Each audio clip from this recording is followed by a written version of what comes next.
सर्वप्रथम तर तुमचं खूप खूप स्वागत आहे मराठी Thank you. सिनेयुगमध्ये. थँक्यू आणि मराठी खूप सिनेयुग. खूप खूप धन्यवाद जे काही काल ट्रेलर लॉन्चला झालेला आहे हशा, आणि न भूतो न भवित असा ट्रेलर झालेला आहे तो ट्रेलर लॉन्च. ट्रेलर लॉन्चला ना भरपूर साऱ्या प्रतिक्रिया येत आहेत. एक प्रतिक्रिया येते तिथे हॉलिवूडशी कंपॅरिझन होत आहे. हम्म. सो तुम्हाला कसं वाटतंय अशा चित्रपटाचा पार्ट होऊन जो पाथ ब्रेकिंग ठरणार आहे मराठीमध्ये? संदीप. नक्कीच लोक वेगवेगळ्या सिनेमांशी कंपॅरिझन करतायत. हॉलिवूड असेल, साऊथ असेल, हिंदी सिनेमा असेल. एक एक गोष्ट खूप चांगली घडते की कंपॅरिझन करतायत, म्हणजे ते जे ग्रँजर आहे ते मराठीमध्ये येत आहे म्हणून लोकांना आनंद होतोय, आणि ग्रँजरमुळे ते कंपॅरिझन आहे. खरं तर हॉरर थ्रिलर जॉनर मराठीमध्ये आलेला आहे. अनेक बरोबर. सिनेमे त्याचे लोकप्रिय आहेत, गाजले आहेत, वाजले आहेत. पण ह्याच्यामध्ये एक प्लस पॉईंट असा आहे की जे ग्रँजर आत्ता आजूबाजूला तुम्हाला इतर भाषिक सिनेमांमध्ये बघायला मिळतं ते मराठीमध्ये बघायला मिळते. मराठीत सुद्धा अनेक ग्रँजर सिनेमे झालेले आहेत, पण ऐतिहासिक असतील किंवा वेगळ्या स्वरूपाचे असतील. पण या टेक्स्चरचा, या जॉनरचा सिनेमा आणि युनिवर्स असं मराठीमध्ये झालेलं नव्हतं. ते आम्ही घेऊन येत आहोत, म्हणून लोक आमचीच लोक आहेत, सगळी आपलीच लोक आहेत मराठी माणसं, बरोबर. ती स्तुती सुमनं उधळत आहेत. मला मला मला असं वाटतं की ना, कम्पेअर करतायत याचा अर्थ काय, तर आमचं काम लोकांपर्यंत पोहोचतंय हे महत्वाचं. की जगाच्या कुठल्या तरी कोपऱ्यात आपण प्रामाणिकपणे मेहनत करत असतो, एक काम करत असतो, एक सिनेमा तयार करत असतो. त्याचा आज ट्रेलर आलाय आणि तो लोकांपर्यंत पोहोचतोय. याची प्रतिक्रिया, याची पावती म्हणजे लोक कम्पेअर करतायत. सो मी हे खूप पॉझिटिव्हली येतोय. 2026 मराठी इंडस्ट्रीसाठी खूप सुंदर वर्ष आलेलं आहे. Yes. म्हणजे जानेवारीपासूनच 1 हो. जानेवारीपासूनच मराठी माध्यम, क्रांतिज्योती मराठी माध्यम असेल, त्यानंतर सुपर डुपर असेल, ओके, त्यानंतर देऊळ बंद, आता राजा शिवाजी पण चालू जोरदार. आहे, आणि वा. त्यात प्रभाड गुंडाचा ट्रेलर आलेला आहे. एक्साइटमेंट खूप वाढलेली आहे. तर अशा परिस्थितीत जेव्हा तुम्ही शूटिंग करत होतात बेसिकली, आणि आम्ही ट्रेलर बघतोय नाही का, तेव्हा सगळं डिमली लिट, काळोख, रहस्य हे सगळं दिसतंय. तर हा अनुभव कसा होता जेव्हा तुम्हाला नेहमी आपल्याला प्रकाश झोतात राहण्याची सवय असते आणि आपल्याला नाही काळोखात विहिरीत राहायचंय किंवा गोव्यात जायचंय, तो अनुभव कसा होता? अनुभव थ्रिलिंग होता आमच्यासाठी सुद्धा, कारण अशा प्रकारचा सेट तयार करून तिथे आपल्याला तशा ठिकाणी परफॉर्म करायचं आहे. मग ती विहीर असेल, आतली गुहा असेल, टनेल असेल, या सगळ्यामध्ये आपल्याला कारण काय, तो फील आम्हीच नाही घेतला तो प्रेक्षकही घेणार नाहीत. म्हणून मला असं वाटतं की आमचा जो सेट उभा राहिला होता तो आमच्या सिनेमाचा USP आहे, आणि तिथनंच आमची एनर्जी वाढली की आपल्यासाठी सेट आहे आणि अशा प्रकारचा सेट बांधलेला आहे. तुम्ही जो काळोख जो म्हणताय, तर तो नाही दिला तर प्रेक्षक घाबरणार नाहीत. आम्हाला प्रेक्षकांना घाबरवायचं सुद्धा आहे, आणि काळोख आहे याचाच अर्थ सिनेमा प्रकाश झोतात येणार आहे. ह्या सिनेमाचं टेक्स्चरच मला वाटतं की ह्या सिनेमाचा USP आहे. गोष्ट सिनेमाची कथा जी आहे ती जबरदस्त आहे, ऍक्टर जबरदस्त आहेत. पण ह्या सिनेमाचे DOP जे आहेत योगेश कोळी सर, ह्यांनी जो टेक्स्चर वापरलाय, ज्या पद्धतीने हा सिनेमा जितका रॉ दिसणार आहे, ऍक्च्युअल वाटतो, ऍक्च्युअल फील येतं त्या सगळ्याचं,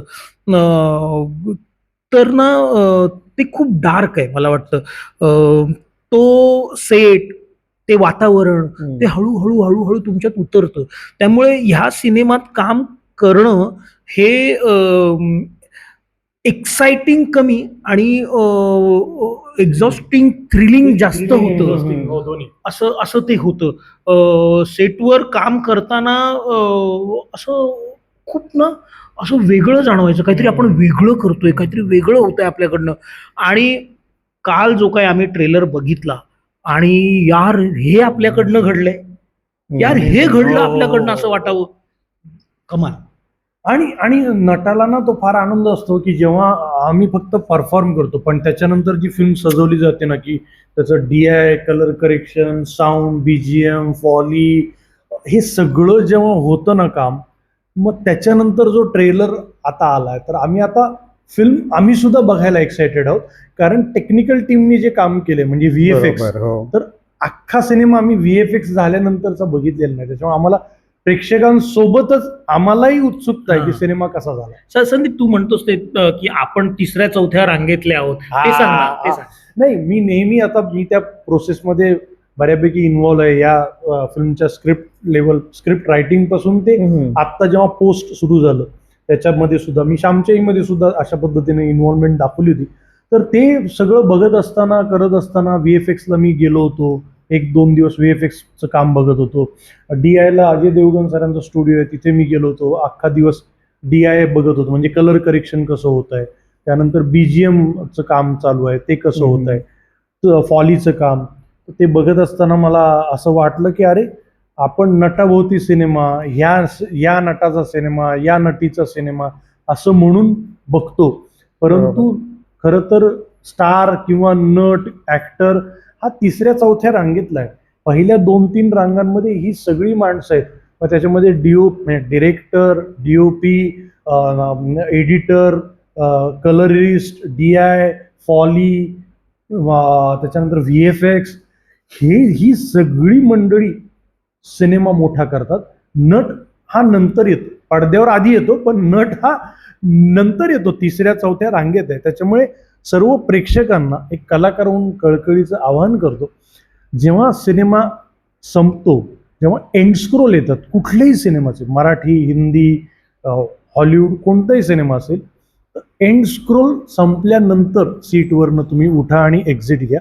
एंड स्क्रोल संपेपर्यंत जागेवर बसा, कारण ती सगळी मंडळींची जी नावं येतात ना त्याला तुम्ही मान दिल्यासारखं होईल. मग त्याच्यामध्ये स्पॉट बॉयचं सुद्धा नाव असतं आमच्या.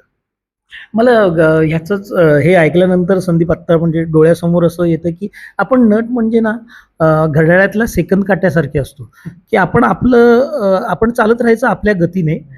आपण उगाच स्वतःहून मिनिट काटा ढकलायला जायचं नाही का तास काटा ढकलायला जायचं नाही.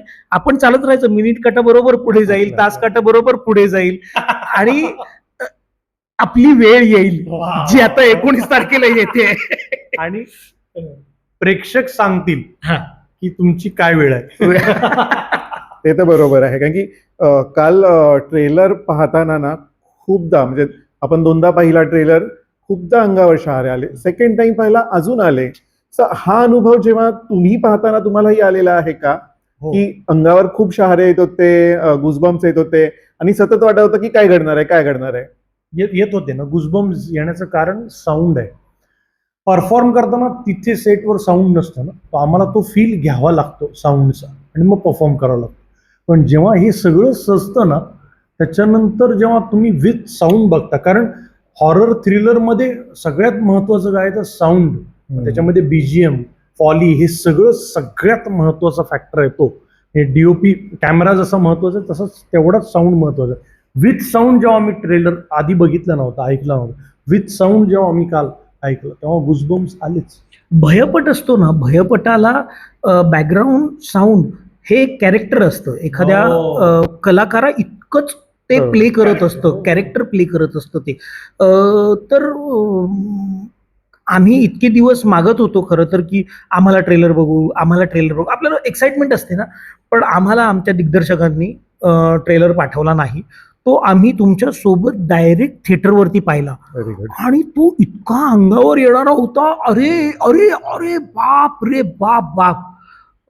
आणि इथे खरं सांगू का, कथा ग्रेट ठरते आहे, कलाकारां काय करताय तुम्ही मॅटर नाही करत, की तुम्ही त्या पर्टिक्युलर शेडमध्ये गेलेला आहात त्या कॅरेक्टरच्या, त्यामुळे कुशल वाटत नाहीये, संदीप वाटत नाहीये, तुम्ही त्या कॅरेक्टरमध्ये पूर्ण घुसलेले वाटतायत आणि ते भय आणि ते दिसतंय तुमच्या चेहऱ्यावर.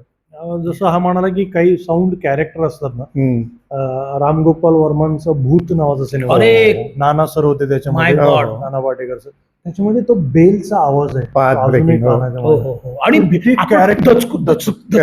ते बेलचा आवाज जो आहे ना ते एका पॉइंट नंतर कॅरेक्टर होऊन जातो आणि त्या बेलच्या आवाजाची भीती वाटते. सो ही गंमत आहे. जेवढं तुम्ही साऊंडशी खेळाल अशा फिल्म, अशा जॉनरला, तेवढी मजा येईल. आणि आम्हाला ना सगळ्या कलाकारांना प्रेक्षकांसोबत बघायचं. आता कुठे आरडाओरडा करतायत, ओरडतायत, किंचाळतायत, आता तीच मजा येते ऍक्च्युली. ट्रेलर पाहून लोक वेगवेगळ्या थिअरीज बनवायला लागलेले आहेत की ही असेल कथा किंवा हा असेल विलन किंवा ती मुलगी काय करते छोटी, शेवटी येऊन डायलॉग मारून जाते आणि खूप घाबरवून जाते. तर तुम्ही काय आव्हान कराल का की आता ह्या चित्रपटांबद्दल ना होत आहे, जिथे सस्पेन्स चित्रपट आहेत नाही का, काही काही छोट्या छोट्या क्लिप्स काढल्या जातात चित्रपटगृहातच आणि त्या इंस्टाग्रामवर किंवा फेसबुकवर अपलोड केल्या जातात. तर ह्या चित्रपटासाठी ते होऊ नये याची काळजी काय घेतली जाणार आणि त्यासाठी काय आवाहन कराल प्रेक्षकांसाठी? आत्ताच सांगतोय. नाही, काळजी आमच्यापेक्षा प्रेक्षकांनीच घ्यायची आहे की जेव्हा आपण एखादं नाटक बघायला जातो नाट्यगृहात, चित्रपट बघायला जातो, तेव्हा तुम्ही कशासाठी जाता की मोबाईलपासून आणि इतर कामांपासून उसंत मिळून आपण मनोरंजन करून घेण्यासाठी जातो. म्हणून आपण तिकीट काढतो. मला असं वाटतं की 2 तास 10 मिनिटं मोबाईलला आराम द्या, त्याला विश्रांती घेऊ द्या. कारण खूप जागरण होत आहेत मोबाईलची, त्याला ऍसिडिटी झाली आहे. तुमचं बॅक कव्हर बघा पिवळं झालं ऍसिडिटीने. त्याच्यामुळे त्याला 2-2.25 तास आराम करू द्या. फिल्म झाल्यानंतर मोबाईलवर शूट करण्याच्या ऐवजी तुम्ही माउथ पब्लिसिटी करा. मी शेवटाकडे आता आपण वळतोय तर एवढंच सांगेन की अशा पद्धतीने सिनेमा मोबाईलवरती शूट करणं, छोट्या कॅमेऱ्यात शूट करणं ही एक विकृती आहे ना. आपण विकृत नाही आहोत, आपण रसिक आहोत, आपण प्रेक्षक आहोत, सुसंस्कृत आहोत. तर आपण त्या मनोरंजनाचा आनंद घेऊया, जे आम्ही मनोरंजन तुमचं करण्याचा प्रयत्न करतोय. मला वाटतंय की आपण आपल्या संस्कृतीला धरून चालूया. बरोबर. कारण की शेवटाकडे येतोय तेव्हा आपण शेवटचाच प्रश्न विचारूया, कारण की घबाडकुंडाच्या बाबतीत ते घडताना दिसतंय, कारण की ऑलरेडी लोक कमेंट करायला लागलेले आहेत की हा चित्रपटगृहात जाऊन बघण्यासारखाच चित्रपट आहे. तो कधीही OTT, काही बऱ्याच पिक्चरसाठी होतं ते की बाबा OTTवर येऊ दे, मग त्यानंतर विचार करूया, पण या चित्रपटाबद्दल तसं होणार नाहीये. सो प्रेक्षकांना काय सांगाल त्यासाठी? मला इथे सांगायचं की आपला मराठी प्रेक्षक जो आहे तो अत्यंत सुजाण आहे, जागरूक आहे. आणि आम्हाला सुद्धा कमेंट अशा आहेत की तुम्ही चांगलं द्या, आम्ही तुमच्या पाठीशी आहोत. बरोबर. प्रेक्षक नेहमीच, मराठी प्रेक्षकांनी चांगल्या नाटकाची, चांगल्या सिनेमाची साथ दिलेलीच आहे. आता सुपर डुपर नावाचा सिनेमा आला होता, कुशल होता, शशांक होता, 50 दिवस थिएटरमध्ये होता. का? कारण कलाकृती चांगली आहे.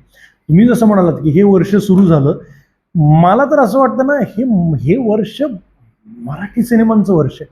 क्रांतिज्योती विद्यालय बघा, राजा शिवाजी, वेगवेगळे देऊळ बंद 2, सुपर डुपर, आता फिल्म येणार आहे तुंबाडची मंजुळा, घबाडकुंड.